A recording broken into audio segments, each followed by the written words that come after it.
if you notice irritability coming in frequently, do something about it. Don't make it other people's problem. People got to deal with you because you're irritable because you won't step up and take care of yourself. And I used to be that person. So I'm not judging you harshly here because I've been there. But I will say this, now you know that you can go do something about it. And the thing to do is some type of stress relieving activity. Welcome to the Legendary Life Podcast, where it's all about taking control of your health, losing fat, transforming your body, and living the life you deserve with celebrity fitness trainer and longevity enthusiast, Ted Ryce.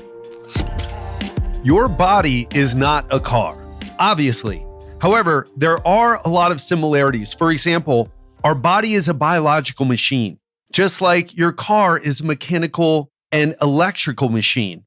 And one of the things that both bodies and cars do is that when an issue starts to go wrong in your car, a check engine light will come on or a low oil light will come on. And your body gives you signs just like your car does. And I remember when I failed to heed the warning when a check engine light came on my car. I was 22 years old and I just thought I could keep going after that yellow check engine light went on. And I ended up losing the car. I thought I would have learned my lesson about waiting to do something about red flags. However, with my body, I wasn't sure about some of the things I was experiencing. So in that spirit, my intention today is to help you learn red flags, signs that your body are trying to tell you, listen, you've got to do something about your health. So what is up, my friend? And welcome back to the podcast, the Legendary Life Podcast. I'm your host, Ted Ryce, coach to entrepreneurs and executives, as well as other high-performing professionals. And let's dive right in. The first red flag I want you to pay attention to is poor sleep. Poor sleep is something that you must do something about if you're experiencing it. I remember when I first started having poor sleep, I was in my late 20s. Now, I had poor sleep in my early 20s, but I knew it was from being out in the club and drinking alcohol and smoking weed and taking ecstasy. But by the time I got into my late 20s, I had stopped all that stuff. I wasn't going out. I was so tired of it, and I really wanted to do something with my life. However, I was having some issues sleeping, and I remember thinking that it was kind of normal. For example, I would do a tough workout at jiu-jitsu, and then I wouldn't be able to sleep at night after. And I did that 3 times a week sometimes, and I just thought it was normal. Sometimes I would wake up in the middle of the night, sometimes more than once, and I just thought it was normal. And I would wake up too early, like before my alarm clock went off.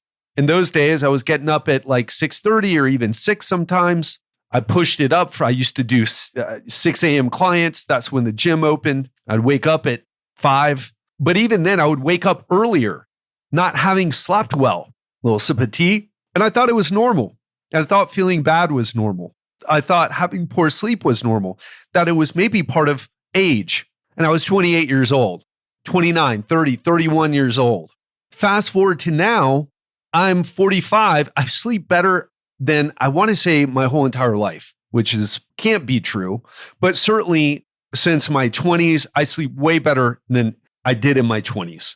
And here are some things that I would tell you. If you are suffering from poor sleep and you're blaming your age, there may be something to age, especially if you're in your 60s or 70s. However, if you're in your 40s or if you're in your 30s or 50s, or even 60s, there's a lot you can do. And the first thing I would tell you is, number one, get an Oura Ring. Don't think about it. Don't research it for 8 months to see if it's a good investment. Look, get an Oura Ring. And I'll tell you what the Oura Ring has done for me. And no, I don't have a promo code for you. This isn't a sales pitch or anything like that. I would be happy to be affiliated with the company, but I'm not. I'm too busy for that.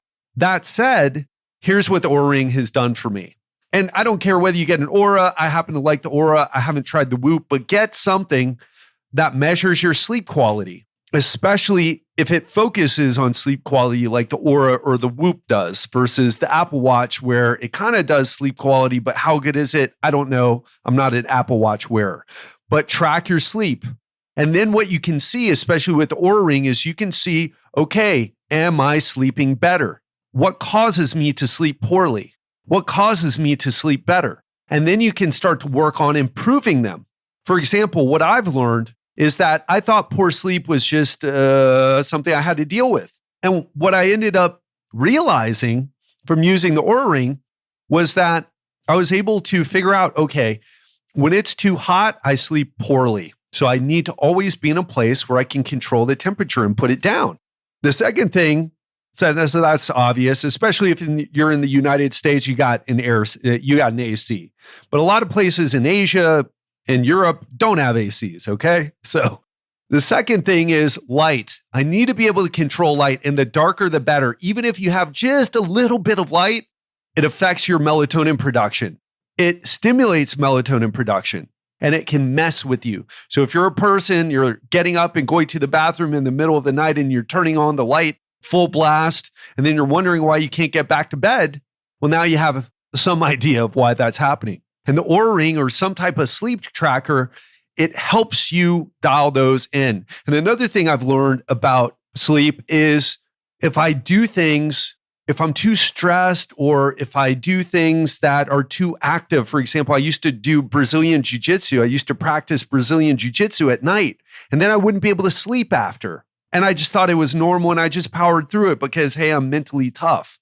And I paid a big price. And I want to tell you, sleep is the first thing I'm talking about here, because if you fix your sleep, it can fix so many things for you. It can fix your energy. It can fix your performance in the gym. It can fix so many other issues, that uncontrollable hunger or cravings that you feel.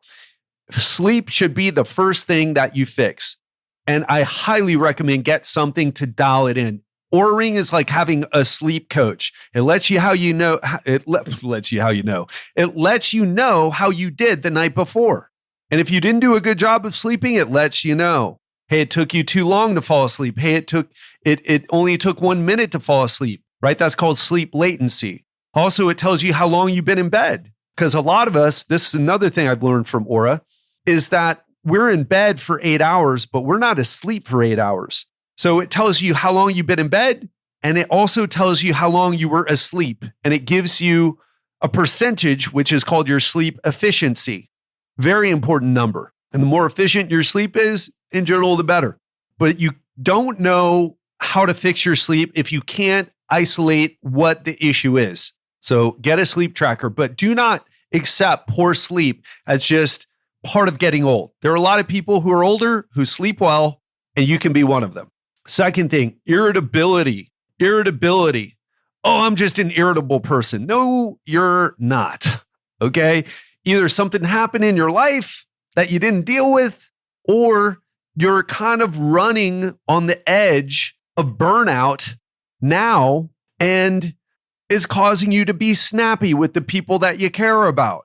And I remember sometimes when I was feeling I used to be a very irritable person. And sometimes I still have that tendency, and it's a way like, ooh, I'm irritable. In fact, I caught myself just the other day, last Friday. I was like, I'm irritable, And what I ended up doing was I did a 1 hour float, actually a 50-minute float in a float tank. I'm here in Brazil right now. About 15 minutes away, there's this place that I can go and I can do an hour float or a 50-minute float. And what they offered, they're like, hey, do you want to do a massage afterward? I'm like, you know what? It's Friday night. I don't have any plans. I'm feeling stressed out. Let me do it. So I did an hour float or 50-minute float, and I had a 50-minute massage afterward as well. And guess what? I didn't feel irritable after. Where in the old days, I just felt it was just part of who I was. But in reality, what I was doing was I was getting so stressed out, and I wasn't doing anything about it. I thought that just hopping in bed, turning off the lights, and watching some Netflix was my way to de-stress. But here's what I've learned. Stress relief, de-stressing needs to be proactive. You think it's just sitting there not doing anything, but your mind is racing, you're checking your phone, you're trying to enjoy the show, or maybe you even do enjoy the show, maybe it sucks you away, but as soon as it's over, you wake up, you're still not feeling 100%. You must be proactive. If you notice irritability coming in frequently, do something about it. Don't make it other people's problem. People got to deal with you because you're irritable because you won't step up and take care of yourself. And I used to be that person. So I'm not judging you harshly here because I've been there. But I will say this, now you know that you can go do something about it. And the thing to do is some type of stress relieving activity. Maybe you need a massage like I did.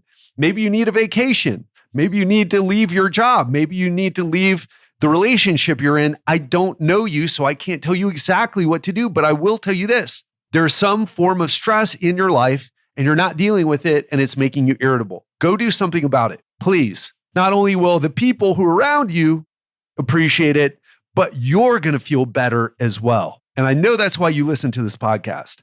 You think there's some answer here, and I will tell you there are answers, but you've got to act on them. Number 3, joint pains. Oh man, I've suffered with so many joint pains. In a recent episode, I talked about some of the injuries that I've had. And I will tell you this, joint pains are also a source. Okay, so there's a couple of things here, and I don't want to get too deep about it, go down too deep down the rabbit hole about it, because we could talk about the theory of pain and where it comes from and how it's related to your brain and central sensitization and other things. But what I will tell you is this. If your joints are in pain, it means there's some type of inflammation going on. Now, it could be like an autoimmune type of inflammation with psoriatic arthritis or rheumatoid arthritis. It could be osteoarthritis from overuse.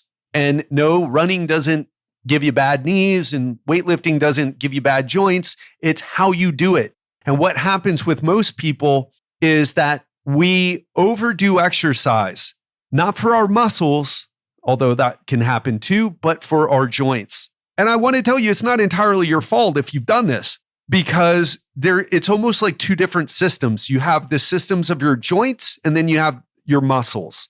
And it's called your musculoskeletal system. I almost said skeletal system. I thought I was Canadian there for a second, or British, but your musculoskeletal system. And the issue is this, your muscles, you can tear a muscle and it responds quickly. It heals quickly. But if you damage your meniscus in your knee, if you damage your labrum in your hip or shoulder, if you damage one of your vertebral discs in your cervical spine or your lumbar spine, that doesn't have a blood supply. And it takes a really long time to heal, if it ever heals properly at all. And one of the keys to letting it heal properly are making sure that when you have joint pain, you do something about it. See a physical therapist. Find ways to work around the injury, but certainly don't train through pain. Don't do that. I've talked about how that was one of the biggest mistakes I've made. And I do want to say this too. I said I wouldn't talk about central sensitization, but I'll just say, going back to our first red flag, which was poor sleep causes something called central sensitization, and it causes your nervous system to be more sensitive, and you hurt more as a result. So if you're having joint pains and poor sleep, well, you know what to do about it, or irritability as well. Let's get to the next one. Low sex drive. Gosh, I remember having a low sex drive in my early 30s, and I didn't understand why, because if you looked at me, you would have said, whoa, you are jacked, you are ripped, you must be a sex machine, a sex god. Except I wasn't. I remember having sex more than one time in a week, and I felt like it was too much, right? I felt like it was too much. It was like, oh man, this is too much for me. And here's what I learned about that. Number one, you can get there. I think there's a few things here that we could talk about. Now, the first thing that people might, or especially men might talk about is like, oh, well, it's a testosterone issue. Maybe not. We go to testosterone. That's what's marketed to us. And that's what we think will make us more of a man if we have more of it.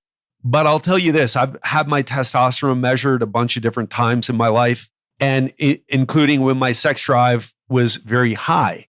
And I was having sex every day. That's recently, by the way. And my testosterone was not that different. It was in the 500s, right? Which is not that high. And it was when I was having low sex drive, it was also in the 500s.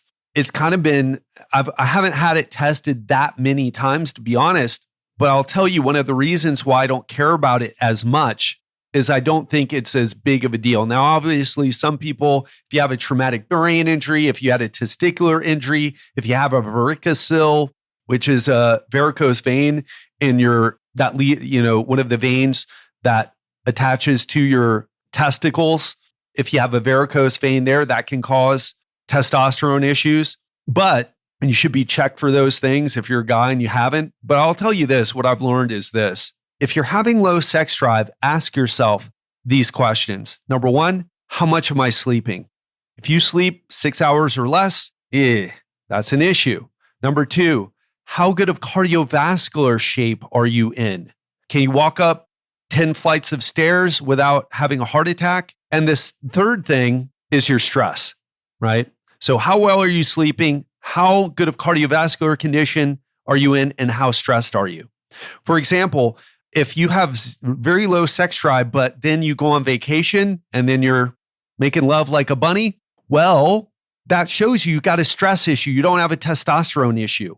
In fact, I remember having a conversation with a guy in his 20s, late 20s, and he's like, oh man, I think I need hormone replacement. And then we got into talking about it. And I was like, well, how do you feel on vacation?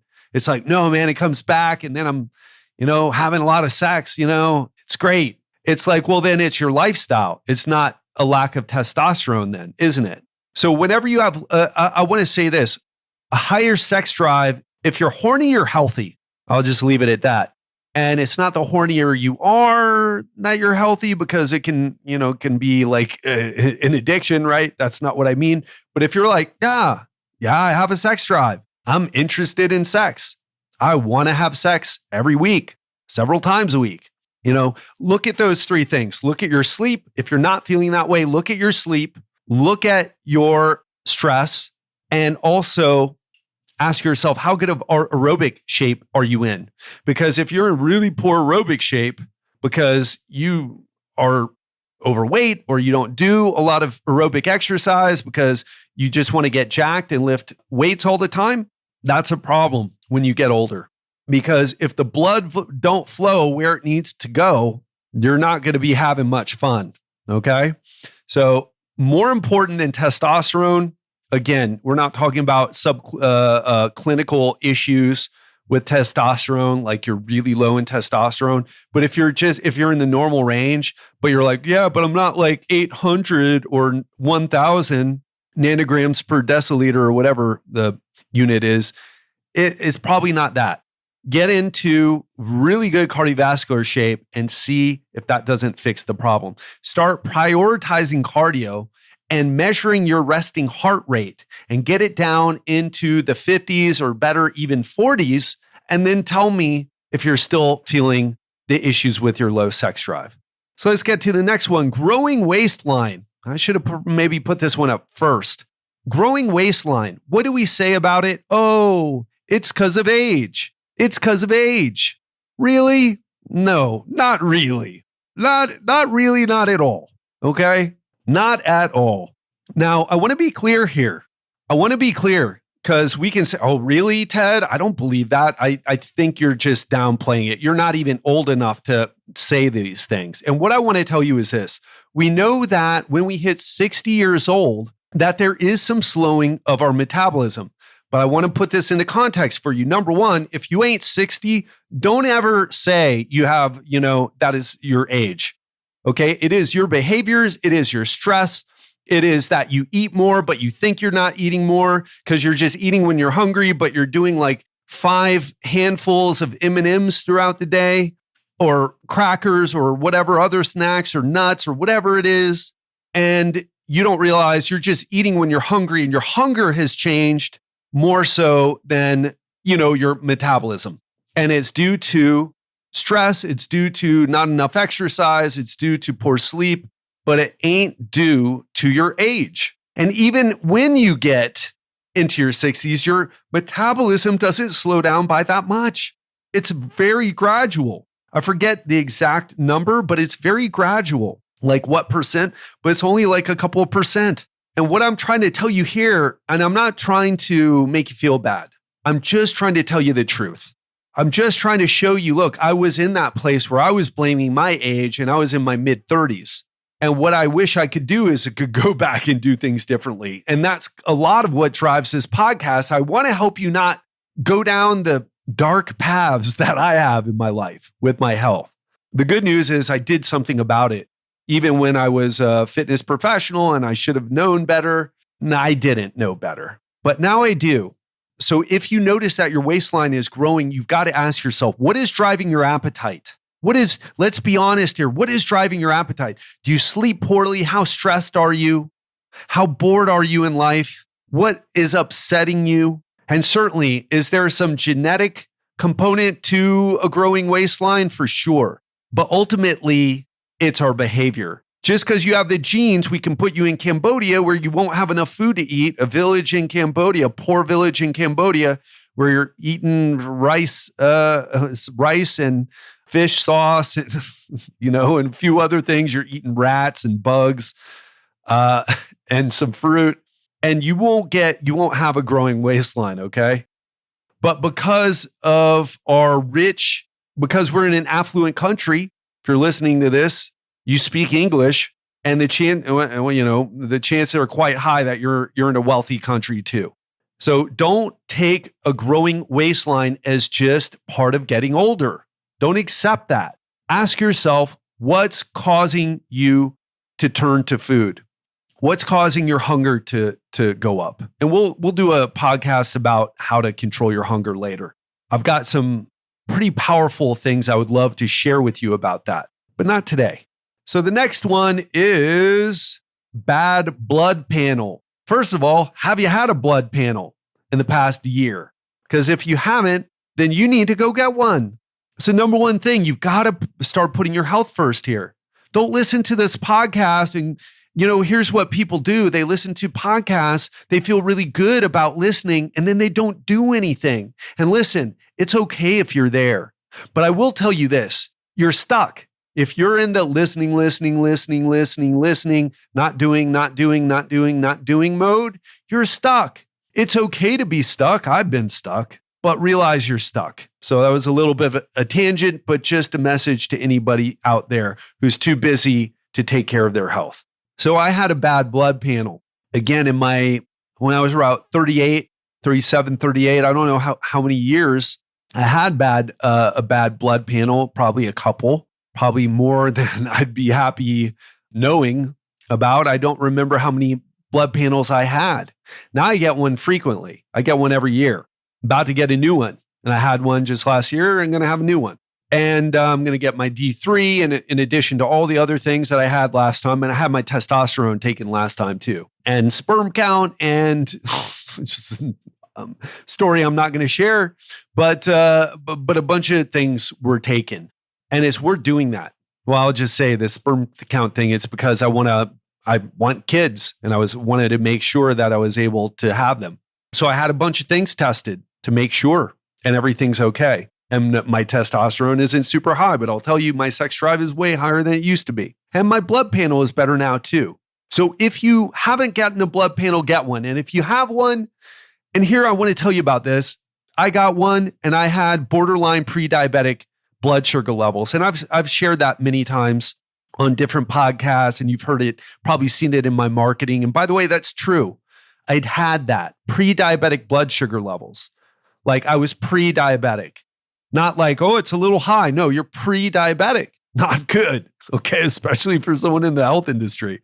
And I had cholesterol issues, but I think the big one is the pre-diabetic. My cholesterol wasn't too crazy, but it was like, hey man, you're about to get diabetes here. And man, I just, it didn't dawn on me. It didn't click with me.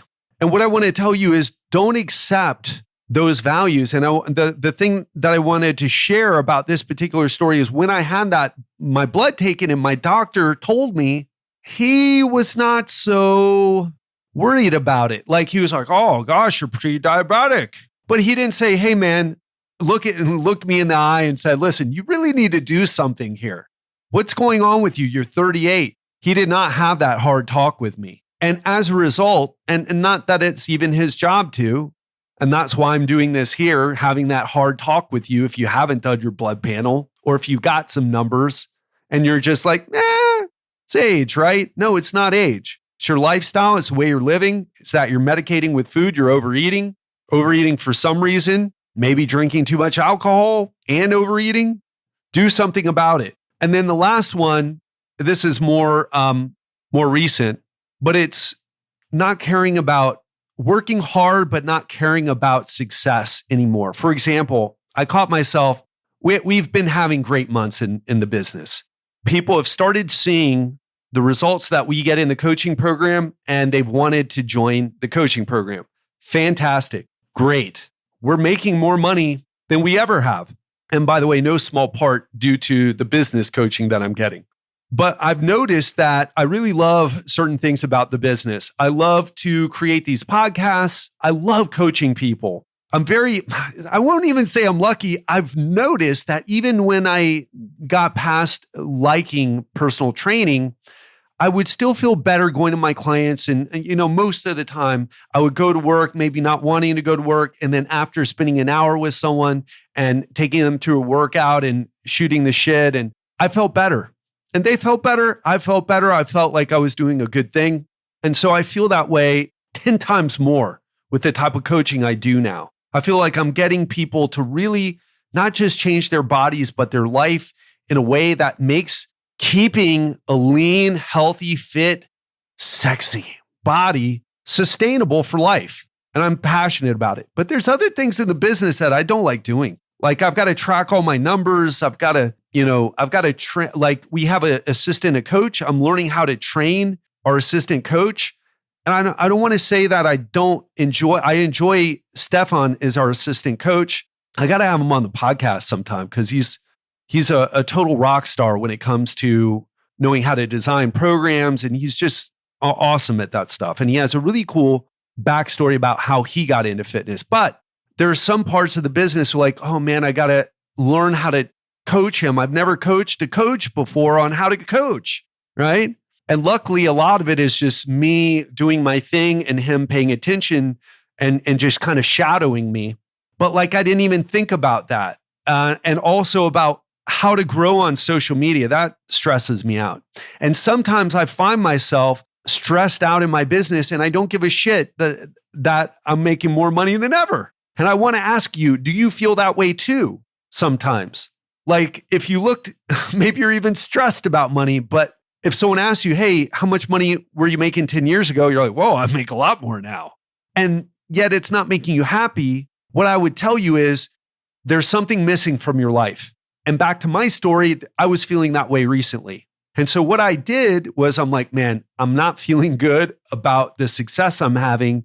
That is not a problem with my business per se. Actually, it is. I need to do some things, but it comes back to me. What am I not doing? What do I have to do differently so that I feel great about my business? And that's actually one of the coaching lessons I learned from my business coach, Mike. He's like, listen, make sure you calendar things. Make sure you put in your calendar the things that you need to do weekly, monthly, quarterly. Pay yourself first, meaning that's an entrepreneurial term. That's just like, hey, if you don't, because I don't know, if you're not an entrepreneur, you may not resonate or realize this, but a lot of entrepreneurs, they get paid and they'll make a lot of money and then they'll just put the money back into the business. An extreme example of that is Elon Musk, right? He does not, and granted, maybe he's really enjoying what he's doing and he's got a purpose, but anyway, most of us aren't Elons. Most of us are doing this because we want to achieve a feeling. We want a good feeling. And sometimes we'll find ourselves in a situation where the money's coming in, but our level of happiness and fulfillment doesn't match the amount of money. It's not like more money, more fulfillment, at least not always. And so what I asked myself was, what do I need to do differently here? And as a result, I started scheduling fun things in my calendar. And I don't look at it as separate from business. I don't look at it as separate from business. I look at it as part of business. And I want to tell you, even if you're not an entrepreneur, let's say you're an attorney, let's say you're an auditor, let's say you're an accountant, let's say you're a doctor. If you're not scheduling things in your calendar, you're not doing your job. That's what I told one of my serial entrepreneur clients. Rest and relaxation and fun and joy is not separate from work. It's part of your job to go do those things, because then you can come back and serve your clients better or serve your patients better. So it's part of your job. That's the way I look at it now. So let's recap. Number 1, red flag, poor sleep. Number 2 is irritability. Number 3 is joint pains. Number 4 is low sex drive. Number 5 is growing waistline. Number 6 is bad blood panel. Say that 3 times fast. Actually, you probably can, just not me. But 7 is not caring about how much money I was making, not caring about success. So I want to ask you, out of those things, which one resonated with you the most? Which one do you need to act on right away? Do you need to go order an Oura ring to dial in your sleep? Do you need to go schedule some fun things in your calendar? Do you need to schedule a checkup with your doctor who you haven't seen in like 3 years and get that blood panel done? Do you need to reach out to someone like me because you got a growing waistline, or you did have your blood panel done and it ain't good? What is it that you need to do? And that's what I want you to take action on. Hope you enjoyed this. Have an incredible weekend. Love you lots. Take care of yourself. Your health is everything. Always remember that. Your health is everything. And I really want you to be healthy. I really want you to win. That's why I share these tough conversations. So on that note, love you lots. Speak to you on Monday. And on Monday, I have another special interview for you. Dr. Chris Friesen is back on the show, and we're going to have an amazing conversation as usual, where we're going to dive into all things high performance. Now, if you don't know Chris, he is a performance psychologist who has helped Olympic and elite athletes, as well as executives, entrepreneurs, academics. I mean, the list goes on. And we're going to be diving into how our genes affect our personality, which affects our ability to achieve our goals, and what are the things that we need to know about ourselves so that we can achieve those things that we set for ourselves, and also the pitfalls that certain personality types fall into if you're not able to achieve what you're setting out to do. So tune in on Monday for another conversation with Dr. Chris Friesen. It was such an incredible conversation. One of those conversations where I feel like, whoa, I need to have him on the show more often. I learned so much. So you're going to learn a lot as well. Hope you have a great weekend, and speak to you then. Thank you again for listening to the Legendary Life Podcast. We have some amazing episodes coming your way, so make sure to hit that subscribe button if you haven't already. If you're already subscribed and today's episode hit home for you, please share this episode with someone who you know would benefit from listening. Take care, and see you every Monday and Friday in your favorite podcast app.